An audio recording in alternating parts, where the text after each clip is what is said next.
안녕하십니까. 엘성건축의 병강건축사입니다. 귀농인 정착을 위한 복합지원시설의 배치계획 2025년 1회 1교시 배치계획 문제죠. 과제 개요 한번 읽어보시도록 하겠습니다. 농촌지역 활성화를 위해 귀농인의 정착을 지원하는 복지 복합지원시설을 계획하고자 한다. 계획조건, 주변 현황, 시설 간 연계 및 지형을 고려하여 배치도를 작성하시오라고 되어 있습니다. 가끔씩 과제의 개요를 읽을 필요가 있느냐라는 질문을 많이 받습니다.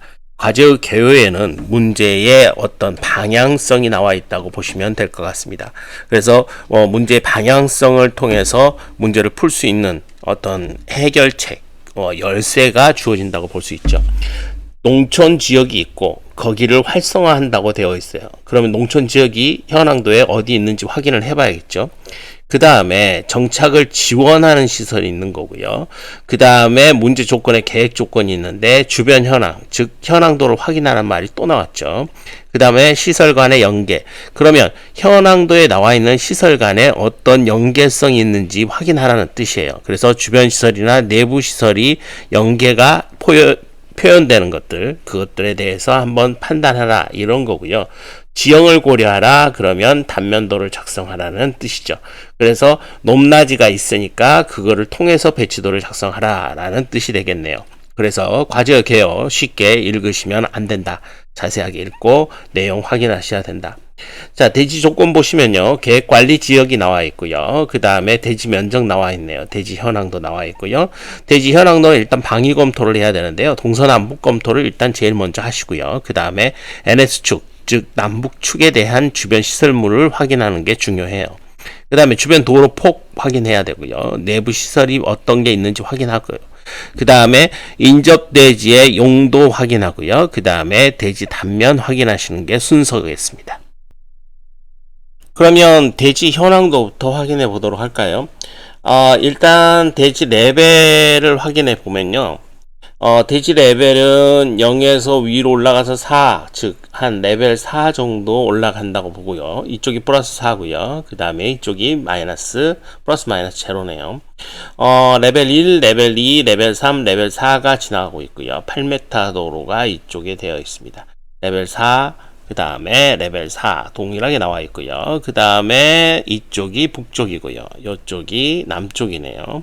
위에서 아래까지 89m 대지고요. 그 다음에 좌우로는 약 한 125m 대지입니다. 기존 건축물 있고요. 그 다음에 이쪽에 취락지구 있다는 건 기존의 농업용 주거시설이 있다는 뜻이겠죠. 그 다음에 아래쪽은 생산 녹지지역 되어 있네요. 레벨도 지금 현재 아래쪽 보시면 이쪽으로 이렇게 해서 4m 올라가고요. 레벨 4, 레벨 플러스 마이너스 제로 이렇게 나와 있네요. 자, 이쪽이 보존습지가 있고요. 그 다음에 여기 부분에 뭐가 있습니까? 보호수림대가 있다라는 거. 그러면 이쪽도 보호수림대가 있고 여기도 레벨 4고 그 다음에 이쪽은 농공단지네요. 이쪽은 농공단지고 이쪽이 취락지구라는 거는 주거에 관련된 건 이쪽에 있는 거고요. 그 다음에 산업에 관련된 건 이쪽으로 연계된다라는 뜻이겠죠. 8m 도로, 그 다음에 아래쪽 10m 도로 확인하시면 될 것 같고요. 일단 현황도 판단이 제일 우선인데요. 현황도를 판단하는 데 있어서 가장 중요한 건요. 일단 위쪽이 농공단지라는 거 포인트 잡고요. 그 다음에 남북축 확인하시고요. 그 다음에 가로 세로 사이즈 대략적으로 확인하시고 요것들 그 다음에 높낮이들 확인해서 위쪽이 4로 레벨이 높고 아래쪽이 레벨이 제로라는 거, 여기도 레벨이 이렇게 올라가서 이쪽이 4고 이쪽이 레벨이 제로라는 거, 요것들 확인하시는 게 필수다. 그래서 현황도는 나중에 표현해도 파악해도 되지 않습니까? 라는 질문을 많이 하시는데요. 현황도는 문제 조건이 나오면 바로 판단하시는 게 가장 바람직하다라고 말씀드리고 싶네요. 자, 귀농인 정착을 위한 복합지원시설의 배치계획, 과제의 개요가 얼마나 중요한가에 대해서 이제 설명하면서 몇 가지 짚어볼 것들 한번 짚어봤어요. 계획 조건 보시면 단지 내 도로가 차로가 보행로가 있고요. 6m, 2m 되어 있네요. 그래서 차로는 6m, 그 다음에 보도는 약 2m로 주어져 있다. 스케일이 약 한 400대 1 2m이라고 나왔을 때 2m는 꽤 큰 사이즈라는 거 확인해 보시고요. 그 다음에 규모가 있죠. 규모에서 여러분들이 전체적으로 봤을 때 여기에서 제일 큰 거를 한번 확인해 보실 필요가 있어요. 규모가 제일 중요하죠. 큰 거가 제일 중요하니까요. 그래서 앞쪽으로 36, 40이 눈에 띄네요. 그 다음에 3개가 같다라는 거 눈에 띄고요. 체험 영역하고 그 다음에 생산 영역하고 판매 영역 이렇게 세 영역으로 나누어진다는 거 확인할 수 있고요. 배치를 3개 영역으로 구분하는데 체험 영역은 아무래도 방문자 센터, 체험동, 게스트하우스가 있을 것 같고요. 생산 쪽인 거는 아무래도 농공단지 쪽으로 가까울 것 같은데 기술지원센터, 재배동, 재배동 2, 재배동 3, 가공처리동, 정비동 이렇게 나와 있고요. 판매 쪽은 어느 쪽에 가까울지 모르겠지만 접근성이 이제 뛰어난 곳이라고 보여졌을 때 판매동에 이제 25에 16 사이즈가 있네요. 그래서 지금 현재 대략적으로 봤을 때 게스트하우스 위치하고요. 그 다음에 기술지원센터 위치가 문제의 키포인트인 것 같고요. 그 다음에 판매동의 위치가 결정된다면 게스트하우스 위치가 어느 정도 결정되고 판매동 위치 결정되고 기술지원센터 결정되면 대략적인 위치의 형태는 파악이 될 것 같다라고 보여집니다. 근데 여기서 방문자 센터가 2층인데 기존 건축물을 리모델링 한다고 되어 있어요. 그러면 이거는 뭡니까? 확정 시설물이죠. 그래서 방문자 센터의 주변에 체험동이 있고요. 그 체험동에서 연계되는 취락지구의 연결성과 그 다음에 숙소인 게스트하우스 쪽이 있다. 그래서 방문자 센터는 아무나 들어올 수 있는 거고 거기서 이제 결정되면 체험하고 그 다음에 취락지구와 그 다음에 숙소로 연결되는 요런 것들이 뭡니까? 이쪽이 뭐예요? 그렇죠. 퍼블릭. 그 다음에 여기가 세미 퍼블릭. 그 다음에 요게 프라이버시. 이런 존으로 나누어진다고 볼 수 있겠네요. 그래서 체험과 숙소 요런 개념이 있고요. 그 다음에 기술지원센터는 농작물 생산 지원이고요. 농작물 재배인 재배동이 크기가 같다는 거 앞에서 한번 설명드렸고요. 그 다음에 공작물 가공 처리, 그 다음에 농기계 수리 보관. 농기계 수리 보관이 좀 위쪽으로 있을 가능성이 높아요. 왜? 농공단지가 있으니까요. 그러면 폭이 12, 12 같다는 거, 그 다음에 20m, 5m 띄고, 그 다음에 10m, 뭐, 요렇게 주어져 있을 가능성이 높다라고 이제 제가 한번 그려본 거예요. 이게 맞다는 건 아니죠. 네, 그려본 거죠. 그래서 농산물 가공 처리에 관련된 사항이 아무래도 가공 처리동과 가깝지 않겠느냐. 그 다음에 거기와 재배가 가깝지 않겠느냐. 재배를 하고, 그 다음에 가공 처리를 하고, 그 다음에 농작물 가공 처리, 동이 있는 요런 것들이 가공 처리 동이 아닙니까? 그 다음에 농기계 수리 보관이 정비동이니까요. 그래서 재배하고 가공 처리하고 그 가공 처리하는데 필요한 농기계를 정비하고 뭐 요런 것들이 이제 네트워크화 돼서 위치와 가공 처리 그 다음에 수리 보관 요것들이 이제 어떤 식으로 배열되는가. 요게 위냐, 요게 위냐, 요게 아래냐, 요게 또 위냐, 뭐 요것들 한번 고민해 봐야 될 것 같습니다.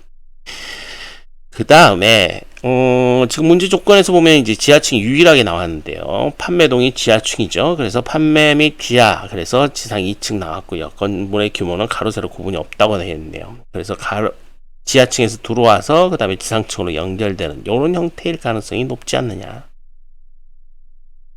그렇지 않느냐라는 거지 그렇다라는 건 아니지만 뒤에 설계 조건 읽어보면 이제 그렇게 문제 조건을 주어졌다는 거 또 주목해 볼 만한 일이네요.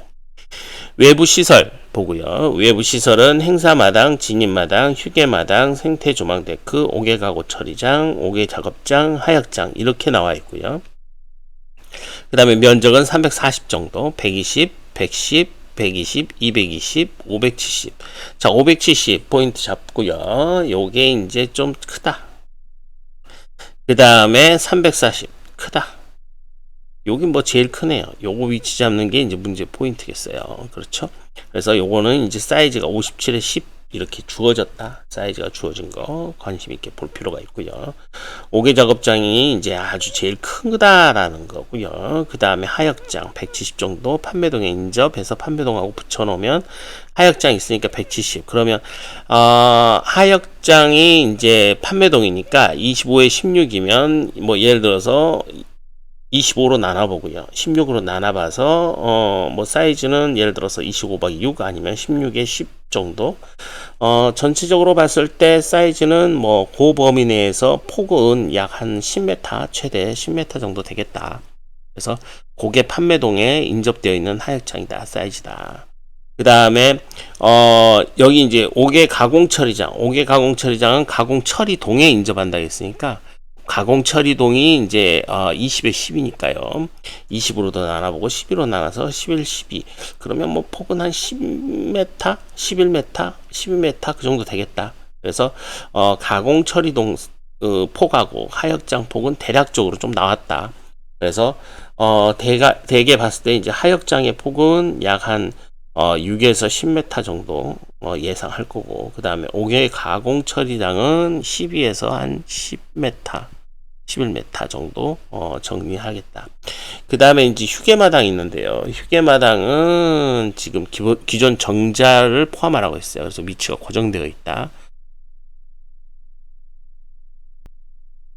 위치가 고정되어 있으므로 일단은 행사 공연이나 장터에 관련된 게 이제 버스, 이제 마을버스 승강장에서 가깝게, 그 다음에 이제 8m 도로, 10m 도로가 있을 때 진입마당은 10m 도로에 면하라는 조건이 있기 때문에 이쪽 언저리, 그 다음에 요거는 방문자 센터로 결정이 돼 있고요. 그 다음에 여기가 취락지구고, 그 다음에 이제 이게 휴게 마당이 이제 형태가 돼 있는 거고, 그 다음에 생태 조망은 아무래도 이제 그 보존 습지, 이쪽 습지 가깝게 있는 거고요. 이쪽이 농공이니까 농기계 수리 관련돼서 이쪽에 있을 가능성이 높고요. 그 다음에 이제 보호 수림이 이렇게 있다라는 거, 여기까지 지금 문제 조건에 파악이 된 거네요. 그 다음에 5개 시설 주차장, 5개 주차장 1, 주차장 2 나와 있는데요. 22대 4대 나와 있어요. 그래서 22대 4대라는 거는 장애인 주차 겸용 2대, 그래서 20 플러스 2H는 22 이렇게 나오고요. 장애인 전용 1대 그러면 3 플러스 H에서 4, 1H죠. 네, 1H. 그래서 1H. 요거 그냥 H라고 쓰면 안 되겠죠. 1H.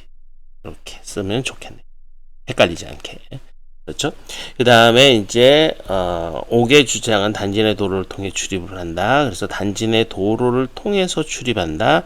5개 주차장을 단지 내 도로를 통해 출입한다. 그렇다면 5개 주차장이 단지 내 도로를 통해서 출입한다는 건 단지 내 도로가 있다라는 뜻이네요. 그렇다면 도로가 있으면 단지 내 도로가 있고 주차장이 있다는 거네요. 요게 단지 내 도로네요. 그렇다면 여기서 이제 문제 조건은 아무래도 떨어져 있다. 거리가 약간은 떨어져 있다라는 뜻이 되겠네요. 그래서 그런 부분들 좀 고민을 해 주시고요. 그 다음에 일반 주차 단위는 2.5에 5 나와 있고요. 장애인 주차 겸용 주차 단위는 3.3에 5 나와 있네요. 그래서 이게 법정 주차죠. 법정 주차. 그래서 일반과 장애인에 관련된 사이즈 틀리다는 거 확인 좀 해주셨으면 좋겠고요. 일반 주차는 2.5죠. 여기 지금 2.3이라고 써야 하는데 네, 2.5입니다. 2.5. 요거 틀리지 않도록 주의하시기 바랍니다. 요거는 이제 3.3. 네, 확인하셨으면 좋을 것 같습니다. 확인됐고요.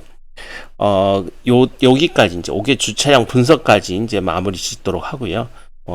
다음 강좌에서는 여러분들과 함께 5개 주차장이 이제 내용 외에 있는 내용, 그러니까 이제 이격거리 관련된 내용들 한번 확인하시면서 이제 하나하나 점검하는 시간들 갖도록 하겠습니다.